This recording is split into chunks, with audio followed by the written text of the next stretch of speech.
নির্যাতন গুমের পর এবার অবৈধভাবে ইউরোপে অভিবাসন প্রার্থীদের গুলি চালিয়ে হত্যা করেছে দালাল চক্র। এমনটি জানিয়েছে আন্তর্জাতিক অভিবাসন সংস্থা IOM।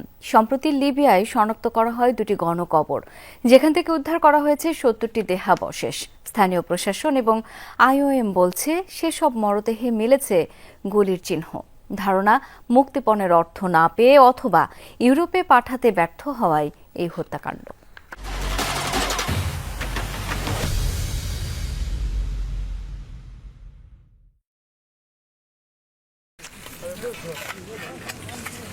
মাটি খুঁড়তেই বেরিয়ে আসছে একের পর এক দেহাবশেষ। এ দৃশ্য লিবিয়া উপকূলের। স্থানীয় গণমাধ্যম এবং প্রশাসন বলছে খুব বেশি দিন হয়নি সমাহিত করা হয়েছে এসব মরদেহ।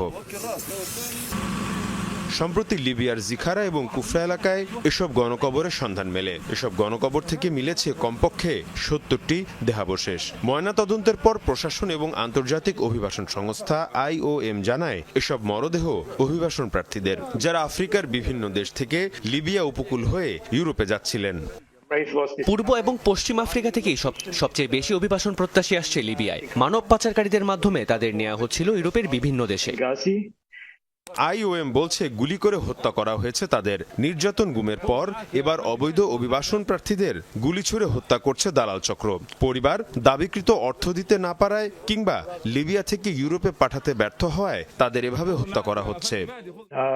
অনেক মরদেহেই গুলির চিহ্ন মিলেছে। আমরা বেশ কিছু লাশের পোস্টমর্টেম করে দেখেছি। সেগুলো কোনো স্বাভাবিক মৃত্যু কিংবা অসুস্থজনিত মৃত্যু ছিল না। আফ্রিকা থেকে ইউরোপে সাগরপথে অবৈধভাবে অভিবাসন প্রার্থী পাঠানোর অন্যতম রুট লিবিয়া। গেল মাসেই লিবিয়া উপকূল থেকে মিলেছে ১৯ বাংলাদেশির মরদেহ। মীর মুশফিকা হাসান, যমুনা নিউজ।